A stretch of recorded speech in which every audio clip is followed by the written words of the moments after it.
বিসমিল্লাহির রহমানির রহিম। সম্মানিত সুধী, আসসালামু আলাইকুম। সম্মানিত সুধী, সবাইকে আমাদের YouTube channel VAT and tax স্কুলের পক্ষ থেকে আন্তরিক শুভেচ্ছা এবং অভিনন্দন। সম্মানিত সুধী, আজকের ভিডিওতে আমরা দেখার চেষ্টা করব বাড়ি ভাড়ার উপর ভ্যাট কত টাকা বা কত পার্সেন্ট,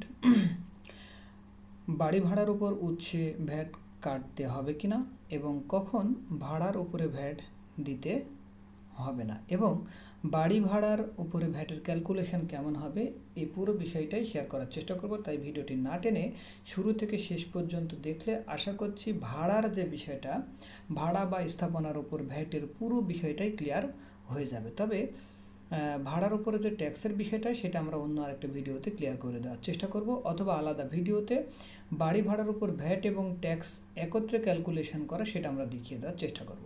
তাহলে সম্মানিত সুধী, আমরা যদি মূল আলোচনায় যাওয়ার চেষ্টা করি তাহলে আমরা বলবো, নর্মালি আমরা জানি এটা হলো একটা সেবা, তো সার্ভিস কোড হলো 74। সেখানে কিন্তু স্থান ও স্থাপনা ভাড়া গ্রহণকারীর সংজ্ঞা দেওয়া আছে। বাড়ি ভাড়া বা অফিস ভাড়া বা ভাড়ার কোনো সংজ্ঞা প্রদান করা হয়নি।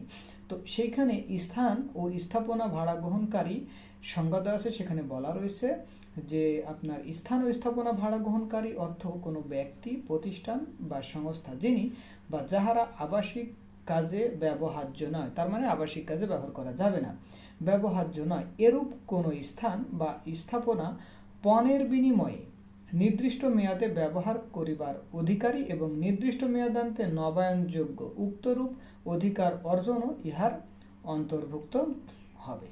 তাহলে কি অর্থাৎ পণের বিনিময়ে আবাসিক কাজে ব্যবহৃত নয় এরকম কোনো জায়গা বা স্থান যদি আপনি ভাড়া নিয়ে থাকেন, সেক্ষেত্রে ওইটা হবে স্থান ও স্থাপনা ভাড়া গ্রহণকারী। অর্থাৎ যিনি ভাড়া গ্রহণ করবেন, জায়গা করবেন, ভাড়া নেবেন, তিনি ভ্যাটের টাকা পরিশোধ করবেন। তো ভ্যাটের হার কত? 15% এবং ধারা 15 অনুযায়ী। আচ্ছা, এবং এই ভ্যাটের ক্যালকুলেশন এবং কখন ভ্যাট দিতে হবে না সেটাও আমরা শেয়ার করার চেষ্টা করব। তাহলে আমরা নিচের দিকে স্ক্রল ডাউন করি। এখানে বলছে বাংলাদেশে ভ্যাট আইনে বাড়ি ভাড়া সরাসরি কোনো সংজ্ঞা দেওয়া নেই, তবে এসআরও নং যে 186/1943 যে বলা হয়েছে সার্ভিস কোড 74 শিরোনামে স্থান ও স্থাপনা ভাড়া গ্রহণকারীর সেবার সংজ্ঞা দেওয়া রয়েছে। এখানে বলা রয়েছে সকল ধরনের স্থান ও স্থাপনা ভাড়া যার মধ্যে বাড়ি ভাড়া অন্তর্ভুক্ত করা আছে। এই লেখে আমরা দেখব বাড়ি ভাড়া বা স্থাপনার সংজ্ঞা, ভ্যাটের হার কত এবং এই ভ্যাটের টাকাটা সরকারি ট্রেজারি চালানের মাধ্যমে আপনাকে জমা প্রদান করতে হবে। সেই এছাড়াও 186 এবং আপনার সার্ভিস কোড হলো 74। সেখানে বলা রয়েছে এমন কোনো ব্যক্তি, প্রতিষ্ঠান বা সংস্থা যিনি বা যাহার আবাসিক কাজে ব্যবহার্য নয় এরূপ কোনো স্থান বা স্থাপনা পণের বিনিময়ে নির্দিষ্ট মেয়াদে ব্যবহার করিবার অধিকারী এবং নির্দিষ্ট মেয়াদান্তে নবায়নযোগ্য উক্তরূপ অধিকার অর্জনও ইহার অন্তর্ভুক্ত হবে। সহজ কথায় যদি আমরা বলি যে আপনি কোনো দোকান, কোনো অফিস, গুদাম, শিল্প কারখানা, আপনার খেলার মাঠ, প্রাঙ্গণ, পার্কিং লট ইত্যাদি ভাড়া নেন, তাহলে আপনি স্থান ও স্থাপনা ভাড়া গ্রহণকারী সেবার আওতায় পড়বেন। আচ্ছা, এখন ভ্যাটের হার কত? আমরা বলেছিলাম ধারা 15 অনুযায়ী ভ্যাটের হার হলো কত? 15%। তাই আমরা ওখানে বলছি যে স্থান ও স্থাপনা ভাড়ার উপর ভ্যাট কর্তন ও সরকারি কোষাগারে জমা প্রদানের দায়িত্ব ভাড়া গ্রহণকারীর উপর ন্যস্ত করা হয়েছে। আসলে এটা কোনো ভিডিএস এর খাত নয়। ভিডিএস এর যে আপনার 44টা সেবা বা 38টা বা 40টা যে খাত রয়েছে, সেই খাতের মধ্যে কিন্তু ভাড়ার যে ব্যাপারটা সেটা কিন্তু ওইভাবে মেনশন করা হয়নি। অর্থাৎ যিনি ভাড়া গ্রহণ করবেন উনি ভ্যাটের টাকাটা কি করবেন? পরিশোধ করে ভ্যাটের চালানটা যার কাছ থেকে ভাড়া নিয়েছেন তাকে দিয়ে দিবেন। মূল কথা হলো এইটা। আচ্ছা, আদর্শ হার হলো 15%, অর্থাৎ আপনার অনুযায়ী এখানে ভ্যাট কর্তন করবেন। আমরা বলছি আসলে ভ্যাট কর্তনের এখানে বিষয় না, কারণ আপনি দেখবেন ভিডিএস এর যে এসআরও সেখানে কিন্তু ভ্যাটের আলাদাভাবে বলা রয়েছে যে ভ্যাটের কি হবে। তা বলছে কর্তনকৃত ভ্যাট ভাড়া গ্রহণকারী সরকারি কোষাগারে, মানে মূল কথা হলো যে নর্মালি যখন ভ্যাটে মানে বাড়ি ভাড়া চুক্তিপত্র করা হয় তখন কিন্তু ওইখানে ভ্যাট ট্যাক্স অনেকে উল্লেখ করেন না, উল্লেখ না করে বলেন যে আপনার বাড়ি ভাড়া কত? 1 লাখ টাকা। এখন 1 লাখ টাকা আপনি আমাকে দিবেন। কিন্তু ওইখানে বলা হয়নি যে মনে করেন যিনি ভাড়া গ্রহণ করতেছে বা ভাড়া দাতা এবং গ্রহীতার মধ্যে তখন লেখা থাকে যে 1 লাখ টাকা আমাকে দিবেন। তো উনি তো ভ্যাটের আইন জানে না বা ভ্যাটের বিষয়গুলো ওখানে ইনক্লুড অনেকে করেনি, না করার কারণে তখন দেখা যায় যে আমরা ভ্যাটের টাকা পরিশোধ করব ওই ব্যক্তি বা প্রতিষ্ঠানকে 1 লাখ টাকা, ভ্যাটের হার কত 15% মানে 15,000 টাকা। তার মানে যখন চালান তৈরি করবে বা অফিস রেন্টের যে ইয়েটা তৈরি করবে, ভাউচার তৈরি করবে, তখন করবে কি 1 লাখ টাকার সাথে 15% যোগ করে 1,15,000 টাকা। 15,000 টাকা ট্রেজারি চালানের মাধ্যমে সরকারি কোষাগারে জমা দিয়ে দিবে এবং 1 লাখ টাকা তাকে দিয়ে দিবে। এটা হলো ব্যাপার। আর ভিডিএস এর যে ব্যাপারটা সেটার ক্ষেত্রে কিন্তু বলা আছে ভিডিএস এর ক্ষেত্রে 6.3 ছাড়া কিন্তু নর্মালি কি হয়, ভিডিএস হয় না। 6.3 থাকতে হবে, তাই না? 6.3 ছাড়া ভিডিএস এর যে ভিডিএস সার্টিফিকেট সেটা ইস্যু করা হয় না। তবে ভিডিএস এর এসআরও রয়েছে, সেই এসআরওতে কোন প্রতিষ্ঠান যদি 15% হারে উল্লেখ করে 6.3 আকারে দেয়, সেক্ষেত্রে উৎপাদনকারীর বিলে কোনো ভ্যাট কর্তন করা হবে না। এরকম আলাদা আলাদা আমাদের ভিডিও রয়েছে, সেটা দেখে নিন। তবে এটা ধরে নেন যে এটা আপনি ভিডিএস এর খাত না, আপনি ভাড়া নেবেন 15,000 টাকা বা আপনার যে ভ্যাট হয় সেটা সরকারি কোষাগারে জমা দিয়ে ট্রেজারি চালানটা ওনাকে দিয়ে দেবেন। আচ্ছা, এখন যদি কোনো প্রতিষ্ঠান কেন্দ্রীয়ভাবে নিবন্ধিত থাকে তাহলে সেই প্রতিষ্ঠান কেন্দ্রীয়ভাবে সকল স্থানের ভ্যাটের বা ভাড়ার উপর ভ্যাট কর্তন করতে পারবে না। এখানে একটা বিষয় বলা হয়েছে যে ভ্যাট কর্তনের ব্যাপারটা অনেকে অনেকভাবে বলে যে এটা ভ্যাট কর্তনের বিষয়টা, অনেকে বলে এটা ভ্যাট কর্তন করা যাবে না। আসলে মূল কথা হলো যে ভিডিএস এর যে হেডগুলো রয়েছে সেই ভিডিএস এর হেডের মধ্যে কিন্তু এই অপশানটুকু নেই। আপনারা দেখে নেবেন ভিডিএস এর যে হেডগুলো রয়েছে সেখানে কিন্তু অফিস বা স্থাপনা ভাড়ার ব্যাপারটা কিন্তু উল্লেখ করা হয়নি। সম্মানিত শুধু আপনাদের সামনে যদি আমরা ভিডিওস এর ওই এসআরওটাই শেয়ার করি, দেখেন আপনারা দেখতে পাবেন সেটা হলো এই যে ভিডিএস এর যে 43টি যে সেবা, সেখানে বাধ্যতামূলকভাবে আপনাকে এই 43টি সেবার ক্ষেত্রে আপনাকে ভিডিএস করতেই হবে। কিন্তু নিচের দিকে দেখেন ওই 43টি সেবার মধ্যে নেই, বলছে স্থান ও স্থাপনা ভাড়া গ্রহণকারী সেবার ক্ষেত্রে ভাড়া গ্রহণকারী কর্তৃক ভাড়ার উপর 15% হারে সমুদায় মূসক আদায় করিবেন। এখানে বলছে আদায়ের কথা, এই জন্য অনেকে এটাকে ভিডিএস এর হেড হিসেবে চালা দেয়। যাই হোক, সেই পার্সপেক্টিভ থেকে আপনি বলতে পারেন ভিডিএস, বাট কিন্তু এটাই হলো মূল যে আপনার কোন কোন ক্রাইটেরিয়াতে ভিডিএস করতে হবে।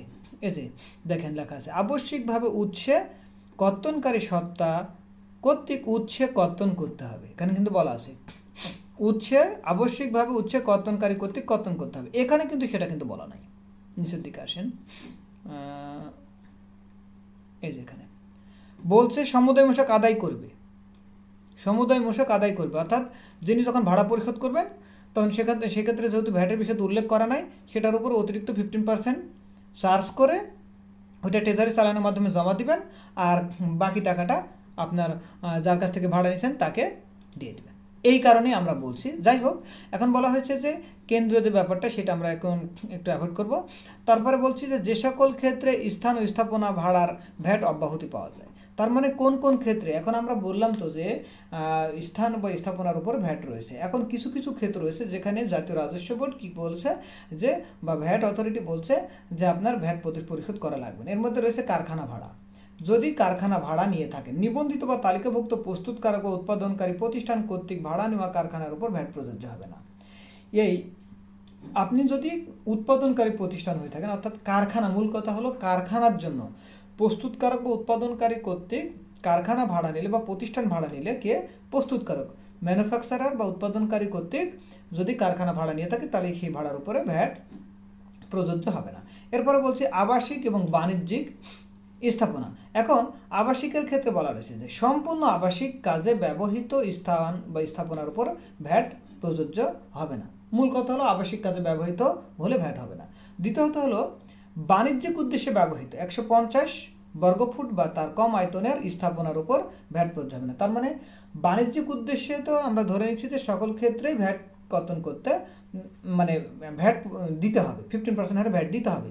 এখন বাণিজ্যিক উদ্দেশ্য হলেও যদি এরিয়াটা 150 বর্গফুট বা তার কম হয়ে থাকে, সেক্ষেত্রে আপনার স্থাপনার উপরে ভ্যাট প্রযোজ্য হবে না।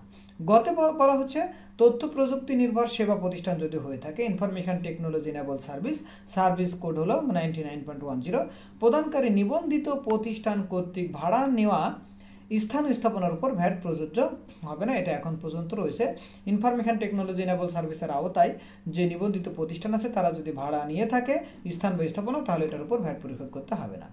এরপরে হচ্ছে নারী উদ্যোক্তা কর্তৃক পরিচালিত ব্যবসার যে শোরুম ভাড়া, নারী উদ্যোক্তা কর্তৃক পরিচালিত ব্যবসার শোরুম ভাড়ার উপরেও ভ্যাট প্রযোজ্য হবে না। যে বা নারী ব্যবসা পরিচালনা করে থাকে তাহলে সেই ব্যবসার শোরুমের উপরে। এখন নারী উদ্যোক্তার কিছু ডেফিনেশন রয়েছে, সেখানে বলা রয়েছে যে জাতীয় শিল্পনীতি 2022 অনুযায়ী কোনো প্রতিষ্ঠানে নারী মালিকানা যদি 51% বা তার বেশি হয় তাহলে তাকে নারী উদ্যোক্তা হিসেবে বিবেচনা করা হবে। অর্থাৎ ট্রেডিং বা সেবা প্রদানকারী প্রতিষ্ঠানে নারীর মালিকানা যদি 51% বা তার সে বেশি হয় তাহলে তিনি নারী উদ্যোক্তা হিসেবে বিবেচিত হবেন এবং সেই স্থান বা স্থাপনা ভাড়া নেওয়া হলে সেটার উপর ভ্যাট প্রযোজ্য হবে না। তাহলে সম্বন্ধে শুধু আপনারা দেখলেন যে কোন কোন ক্ষেত্রে ভ্যাট প্রযোজ্য হবে, কোন কোন ক্ষেত্রে ভ্যাট প্রযোজ্য হবে না। তবে ধরে নেন এই 4টা ক্ষেত্র বাদে অন্যান্য সকল ক্ষেত্রেই আপনার ভ্যাট প্রযোজ্য হবে।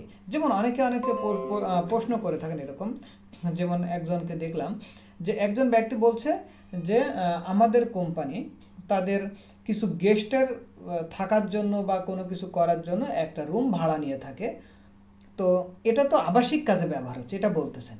কিন্তু আরে ভাই আবাসিক কাজে কি, আপনি প্রতিষ্ঠানটা XYZ কোম্পানি তার ইন্টারনাল কিছু স্টাফের থাকার জন্য বা অন্য কোনো কিছু করার জন্য একটা অফিস বা একটা ফ্ল্যাট ভাড়া নিয়ে আবাসিক কাজে ব্যবহার, কিন্তু এটা মুখ্য বিষয় আবাসিক নয়। আপনি যে ভাড়া নিয়েছেন আপনি নিজে যদি আবাসিক কাজে ব্যবহার করেন, কিন্তু আপনি তো প্রতিষ্ঠানের স্টাফের জন্য নিলেন, কি হলো প্রতিষ্ঠানের স্টাফের জন্য নিলেন, তার মানে প্রতিষ্ঠান কিন্তু ভাড়া নিচ্ছে এখানে পণের বিনিময়ে। কিসের পণের বিনিময়ে, এটা কিন্তু আপনাকে বুঝতে হবে। সরকার কিন্তু সবসময় চাচ্ছে যে আপনি ভ্যাটটা পরিশোধ করবেন, তার মানে কি আপনি পণের বিনিময়ে কোনো কিছু ভাড়া নিচ্ছেন। এখন যদি ব্যক্তি ওই কোম্পানি না হয়ে যদি কোনো ব্যক্তি নিতেন তাহলে সেটা আবাসিক হিসেবে ধরে নেওয়া যেত, কিন্তু কোম্পানি তো তার স্টাফের জন্য নিচ্ছে, তাই না, কোম্পানি ভাড়া নিচ্ছে, এই জন্য এটার ক্ষেত্রে ভ্যাট প্রযোজ্য হবে। তবে অনেক ব্যক্তি বা প্রতিষ্ঠান এটা বলছে যে এটা আবাসিক কাজে ব্যবহৃত হচ্ছে, অতএব এটার উপর ভ্যাট পরিশোধ হবে না। আপনারা একটু অ্যানালাইসিস করে দেখবেন যে ভ্যাট পরিশোধ করা লাগবে কিনা। কারণ হলো যে আপনি শুধুমাত্র আপনি নিজে ভাড়া নিয়ে যদি আবাসিক কাজে ব্যবহার করেন সেক্ষেত্রে। তারপরে যেমন আরও একটা উদাহরণ দেখেছিলাম যে আপনার একটা ট্রাস্ট একটা অফিস ভাড়া নিয়ে চালানো হচ্ছে। তো এখন ট্রাস্ট যখন ভাড়া নিয়ে একটা অফিস চালাচ্ছে, তো এই ক্ষেত্রে স্থান ও স্থাপনার যে ডেফিনেশন বা যে ব্যাপারগুলো রয়েছে সেখানে খুব সুন্দরভাবে আপনাকে এক্সপ্লেন করতে হবে। সেটা হলো 4টি সেক্টর বাদে এই 4টি, সেটা কি কারখানা ভাড়া, আবাসিক এবং বাণিজ্যিক দুইটা প্রয়োজন, তথ্য প্রযুক্তি এবং নারী উদ্যোক্তা বাদে অন্যান্য যে ক্ষেত্রেই হোক না কেন আপনাকে ভ্যাট পরিশোধ করতে হবে। এটা হলো মুখ্য বিষয়। এরপরে যাই, আপনার যদি চুক্তিপত্রে বা অফিস মানে এগ্রিমেন্টে যদি লেখা থাকে 1 লাখ টাকা, আর কিছু বলা নেই, তার মানে আপনি যখন বিল তৈরি করবেন তখন আপনাকে করতে হবে VAT কত পার্সেন্ট, 15%, তাহলে কত হবে 15,000 টাকা। তার মানে ভ্যাট সহ অফিস রেন্ট হবে কত, 1,15,000 টাকা। এই 1,15,000 টাকার মধ্যে এই 15,000 টাকা আপনি কি করবেন, এই 15,000 টাকা আপনি ট্রেজারি চালানের মাধ্যমে জমা দেবেন, জমা দিয়ে যার কাছ থেকে অফিস ভাড়াটা নিয়েছেন তাকে দিয়ে দেবেন ট্রেজারি চালান, আর 1 লাখ টাকা তাকে দিয়ে দেবেন।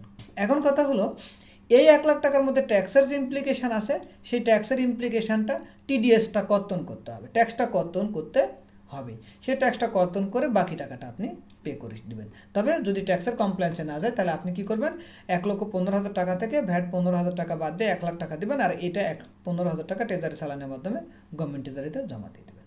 এই হলো মূল বিষয়টা। তাহলে সম্মানিত সুধী, আশা করছি আপনারা বুঝতে পারছেন যে বাড়ি ভাড়ার উপরে ভ্যাট কত টাকা বা কত পার্সেন্ট দিতে হবে, কখন ভাড়ার উপরে ভ্যাট দিতে হবে না। এরকম বাড়ি ভাড়া বা ভাড়া নিয়ে আরও কিছু ভিডিও রয়েছে, সেই ভিডিওগুলো আপনারা দেখেন, আশা করছি বিষয়গুলো ক্লিয়ার হয়ে যাবে।